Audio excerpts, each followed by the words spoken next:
Okay, if you're looking for a rogue build that deals insane damage and that is something completely different than you've ever played before, then good. Because today I'm going to be showing you my triple imbuement barrage build that makes every attack you shoot out incredibly deadly and explosive to all the enemies that you encounter. This is a hybrid rogue build that heads right into the fray, swapping out multiple imbuement attacks to affect groups of enemies with as many imbuement types as possible. And with the right combination, you could swarm them with a flurry of attacks that simply nobody can live through. You become quite literally unstoppable. So if you're ready to dominate with this incredibly relentless barrage build, get ready, because I'm going to be showing you exactly how I do it. By the way, if you want a full written description of the build, you can check out the link in the description below to head on over to Mobalytics to get a full in-depth guide on this build start to finish. Now, without wasting any more time, let's jump right into it. Starting things off with our ability loadouts. First up, we're going to be taking Invigorating Strike for the energy regeneration, as well as the consistent vulnerability when we are below 50% energy.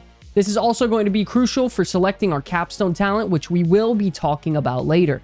Additionally, for our core skill, we are going to be taking Barrage with the Advanced Barrage Enhancement for the near permanent 20% critical strike chance increase for our Barrage skill. It's also very important to know that Barrage critically striking automatically ricochets it to nearby enemies, so it's very crucial to have it critically strike. For mobility as well as unstoppable, we are going to be taking Shadow Step with the Methodical Shadow Step Enhancement to stun high priority targets. This is great for shadow stepping onto solo elite enemies and picking them off easily while they are crowd controlled. Heading now into the core of our build, we are going to be taking the Poison Imbuement with the Blended Poison Imbuement Enhancement for the increased damage over time effect when we critically strike. Cold Imbuement with the Mixed Cold Imbuement Enhancement for the additional damage to chilled and frozen enemies. And Shadow Imbuement with the Mixed Shadow Imbuement Enhancement, so we make enemies take more non-physical damage, which benefits all our imbuement skills significantly. And finally, for our capstone talent, we are going to be taking Close Quarters Combat to give us 20% bonus to our attack speed, as well as increasing our damage to crowd-controlled enemies significantly. This is going to pair very well with getting off our barrage combos faster, as well as increasing the damage we deal to enemies that are crowd controlled by our cold imbuement. So a final look at our skills loadout is going to be Invigorating Strike, Barrage, Shadow Step, Poison Imbuement, Cold Imbuement, and Shadow Imbuement. Having these abilities combo together, it's a match made in heaven, allowing you to shoot imbuement barrages constantly and dealing damage significantly to groups of enemies. Moving on to our passives, we're going to be taking Sturdy as well as Siphoning Strikes to give us more survivability and massive self-healing in close-range combat. After that, to help with some energy regeneration, we're going to be putting 2 points into Consuming Shadows for the energy when enemies are killed with shadow damage from our Shadow Imbuement. And for some more offense after that, we're going to be taking Weapon Mastery as well as Frigid Finesse to deal more damage overall, as well as in particular to chilled or frozen enemies. We're also going to be taking Precision Imbuement for the increased critical strike chance on all our imbuement skills, Haste for the movement speed and attack speed bonus, Malice for the damage to vulnerable enemies, and Reactive Defense to increase our survivability while we are control impaired. Moving on to the legendary aspects, it's very important to know that this build does require a couple aspects to actually perform incredibly well. But in general, we are going to be focusing on aspects and gear that boost our survivability in close range as well as our damage to vulnerable enemies. With that, we're going to be taking the mandatory Branching Volleys legendary aspect and placing it on our ranged weapon to increase the amount of ricochets from our barrage. Accelerating aspect to increase our attack speed after critically striking with our core skill, Edge Masters to increase our damage based off the amount of energy we currently have, and the Ravenous aspect to greatly increase our energy regeneration almost permanently because every time we kill an enemy, they will most likely be vulnerable. After that, you want to focus on more defensive legendary aspects, with having the Cheat aspect on your amulet to increase your damage reduction against enemies who are crowd controlled, the aspect of Disobedience, and the aspect of Might to greatly increase our survivability and damage mitigation to be able to have enough time to set up our combos to destroy our enemies with all our imbuement skills. For our gems on our weapons, we're going to be taking the Sapphire for the critical strike damage to crowd controlled enemies, Ruby on our armor for the maximum health increase, as well as the Skull on our jewelry for armor across the board. Okay, ladies and gentlemen, we are in game right now. Just to quickly break down our stat priority as well as our Paragon board route. By the way, don't forget, if you want more in-depth look at all of this information you're seeing and we're talking about on screen, you want a basic, straightforward guide, go to the Mobalytics link. I promise you won't regret it. A lot of good information on there. Just to quickly break this down, ladies and gentlemen, you want to make sure that on this build with the barrage ability, you are sort of tanky in a way. You are going to be in the mix and in the thick of the fight. You're not a super far ranged build, so you want to make sure you have some sort of damage mitigation on a couple pieces of gear. Number one, a great one could be your neck. For example, on the neck right here has 21% damage reduction to close enemies. That's a lot of damage reduction. You pair this with the cheat's legendary aspect, 37% from enemies who are crowd controlled. That's a lot of percentage damage reduction just on those two pieces. You also add damage reduction on your chest piece as well. You know, slap the might legendary aspect on there with the basic skills grant damage reduction. I mean, you're already working up a lot of things. Then you have the disobedience on your helmet. You gain more armor there. Personally, for the armor, I like to make sure I have more ranks to my shadow or cold imbuement on there as well. Obviously, if you can get +4, I mean, that would be great. I only got +4 on my shadow imbuement, but we'll take a +2 on the cold imbuement. That's no problem. Particularly, you just want to try to focus when it comes to damage on vulnerability damage, critical strike damage, critical strike chance, attack speed, damage to close enemies, you know, damage to chill, damage to frozen, damage to crowd controlled, all along those lines. All those are really good, but if I had to give you a couple priorities, it would be vulnerability damage as well as critical strike damage. And what could give us those very easily? Number one, your crossbow is guaranteed to roll vulnerability damage. And, you know, you add that with, you know, some damage to crowd control, damage to frozen, slow, dexterity, and you're looking really good to go on something like that. Another one is your swords. Swords automatically give you critical strike damage. I would say for this build, try to stick with swords because there are very rare occasions that you're not going to be right on top of somebody and you are going to be trying to kite them a little bit with this barrage build. So you won't get the value out of the close damage from the daggers. So if I had my preference, it would be for swords. I'm looking for a second sword right now, so we'll have to wait on that one. You know, but just try to stick to that formula of vulnerability damage, critical strike damage, damage to crowd controlled. Those are your three top ones. Moving on from there to our Paragon board now. I'm going to do this very straightforward and try not to take up too much of your time. Number one is going to be that control glyph on your first board. I mean, this board is stacked with intelligence all over the place, all around here if you get it to level 15. I got mine up to +39, which is a ton of increased intelligence. 88% damage to crowd-controlled enemies, additional 20% if they're frozen, massive amount of damage, and we are going to be going into the cheap shot board. I love the cheap shot board, pairing it with these boots, the penitent greaves. This allows me to have people crowd-controlled permanently if I'm on top of them. Very strong when you pair that with the penitent greaves. 100% would look to rock those if you can. Moving on to the cheap shot board, we have the damage mitigation from Safeguard and all these talents over here on the right. Moving over to the left, grabbing the oppress with the, you know, the crowd control damage, as well as the cheap shot actual legendary node. Very strong node. So the more people who are crowd controlled around you, you deal increased damage. So very valuable in increasing your damage overall. And then you move on up and you grab the other things as well. Devious, another 30% damage to crowd controlled enemies, 7.5%, 7.5, 7.5.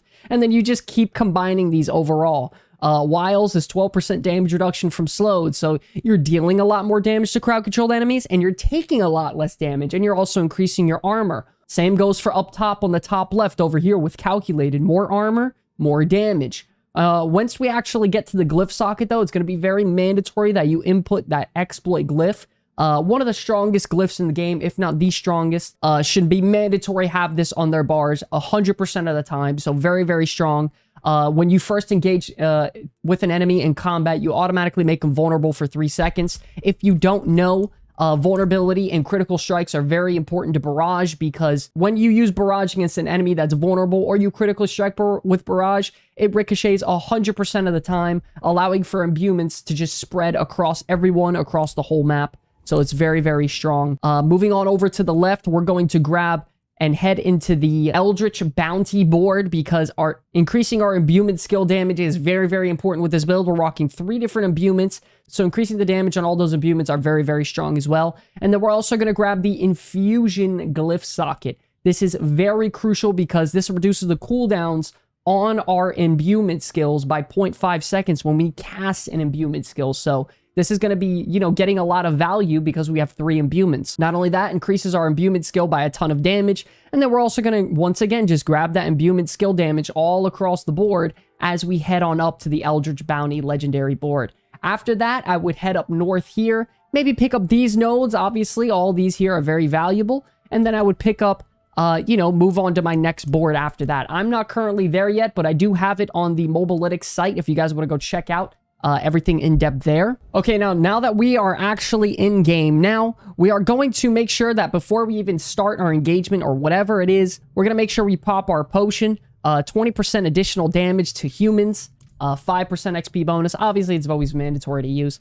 Before we start our engagement, we're going to make sure we activate cold imbuement first instead of shadow imbuement because we are looking to try to kill elites and engage on elite enemies first. I mean, if you want to start off with shadow imbuement, you can. I like to make sure I get rid of the elites and crowd control them as soon as I possibly can to try to get them out of the fight because, I mean, the only way I'm dying is from elite enemies, right? So we're going to make sure we pop our cold imbuement before the engagement starts. So then when we're ready, we can actually pop cold imbuement again if we want to actually use it a second time. So rotation is very straightforward, ladies and gentlemen. You literally walk in there, you shotgun with your cold imbuement to freeze them. Then you use your shadow imbuement barrage, particularly with 3 combo points. You want to try to do that with. And if you do that with the 3 combo point shadow point barrage while someone's frozen or chilled or crowd controlled, the fight is an absolute wrap. So with our survivability through our Paragon board, our legendary aspects, we should have enough time to actually do that. So let's get started and get right into it. So we're going to move in here, try to find an elite if we can. We do. We've one-shot that guy in the back here. One-shot him with our poison imbuement, and we're killing all the enemies as well because they're spreading our imbuments around all at once while we're even focusing not even on those guys. As you can see, we're killing enemies behind us because it ricochets from enemies in front of us. So it's very, very effective. You want to prioritize cold imbuement and poison imbuement for elite enemies and use for a wide group of enemies your shadow imbuement. If you do that, you're pretty much in business, man. It's a very, very straightforward build. Nothing very confusing here. So we got a couple enemies here, and we're just going to show you a basic rotation.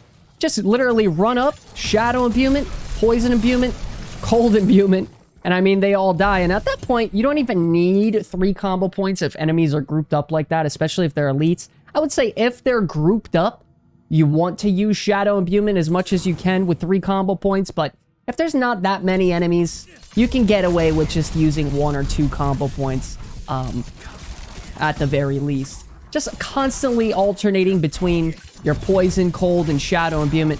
I mean, you're locked and loaded. 3 combo points on an elite with cold imbuement. Yeah, I don't care who they are. They're going down for the count. They're sitting down. So, gonna run up to these guys here. Show them that we mean business. 3 combo point shadow imbuement. 3 combo point shadow imbuement. Get rid of them here. And literally just walk up to that guy and one-shot him with our poison imbuement. Very, very solid amount of damage there. Just remember, ladies and gentlemen, for elites and monsters, it's very straightforward. You want to just simply alternate between using your poison imbuement and cold imbuement on, smaller packs and make sure it ricochets to all of them. Obviously, when it comes to bigger packs, you want to, preemptively use your shadow imbuement. Get them all grouped up together. Shadow imbuement 3 combo points. And the ricochets will spread across all of them, and they should all just explode within a couple seconds. When it comes to elites specifically, you could 3 combo point cold imbuement, and they will be down for the count, as well as poison imbuement. Both of them are insane for single target DPS. That is going to be elites and monsters. Let's move on to bosses now. Okay, ladies and gentlemen, now for boss fights, the rotation's pretty straightforward, man. I would say prioritize using your cold imbuement to try to stagger the boss as quickly as you can. Because if a boss is staggered with this build, the fight is pretty much over at that point. So I guess you would want to quickly stagger the boss as fast as you can. Also, what I like to do, you don't have to do it. It's not mandatory. I don't get value at all with the killing a vulnerable enemy grants you energy regeneration. Instead, I like to just, damaging an elite enemy with a basic skill grants me energy because sometimes I do have energy issues on bosses. With this build, if you don't want to have any energy problems at all and you want to kind of sweat it out, you can go ahead and use that, which is what I'm going to do. We're going to engage with our Shadow Step. Just try to cold imbuement him as much as possible. Use Shadow Step on cooldown for the stagger. This is a very, very tanky boss, by the way. This is not one of those squishy spider bosses. He is very, very tanky. And we're still dealing pretty good damage to him. Now listen, this build isn't insane with a single target. until we get the boss staggered. And once we do, watch, he's going to die immediately. 3 combo points. 3 combo points. And that's a wrap. And by the way, that's actually the tankiest boss in the game when it comes to endgame bosses, Bramble. But yeah, not too bad, man. I would say for boss fights, ladies and gentlemen, just try to stagger the boss as quickly as you can. Use your Shadow Step and Cold Imbuement on cooldown. And then I would say go into Shadow Imbuement for the Poison Imbuement enhancement with the 12% damage increase on non-physical damage. Overall, it's a very, very fun build. When it comes to bosses, it does lack a little bit in the single target damage department. Swap to that ring so you have no energy problems. You're definitely not going to die ever. Remember, if you are going for a pure single target build, you want me to be honest, I would say rapid fire is better overall. But I personally love being up close and personal with that barrage. So if you really want to be sweaty, man, you could swap out barrage, go for the rapid fire, and honestly, you'll be just fine if you really want to do something like that. I'm okay. I'm personally fine with taking the extra 15 seconds to kill a boss. I know a lot of people prefer to just go in there and shoot that rapid fire and deal a bunch of damage, you know what I mean? But it is what it is. Just try to have fun with it. But okay, ladies and gentlemen, that is going to wrap up this video on my triple Imbuement Barrage Rogue. This is actually my favorite build if I'm just going around doing nightmare dungeons, trying to level up quickly and just blowing up monsters as fast as I possibly can. I'm not sure if this build can actually push the highest nightmare dungeons possible, but as of right now, that doesn't even matter because leaderboards aren't even going to be coming out for another 3 to 6 months whenever that actually appears. So my biggest piece of advice to you, ladies and gentlemen, just try to find a build that you guys really enjoy, that you think is super fun, and just try to have a great time with it, man. Just try to go out there and have some fun. I promise, if you do give this build a try, though, you'll have a great time shooting Imbuement skills every time with your barrage ability. It is a ton of fun. We also want to take a moment to shout out our channel members over here on YouTube because you are all the #1 supporters of the Comeback Kids, and we absolutely couldn't keep this channel going without you all. The giveaway for our channel members this month is going to be the brand new Razer Black Widow Pro keyboard worth over $230. So if you all are interested in earning exclusive rewards for the Comeback Kids, as well as being given the opportunity to giveaways constantly, click that join button below or follow the link in the description to become an official Comeback Kid today. I want to thank you all so much for watching this video. It's an absolute pleasure to be making content for you all. Until the very end, my name is Sky from the Comeback Kids. I will see you all in the next one. Peace.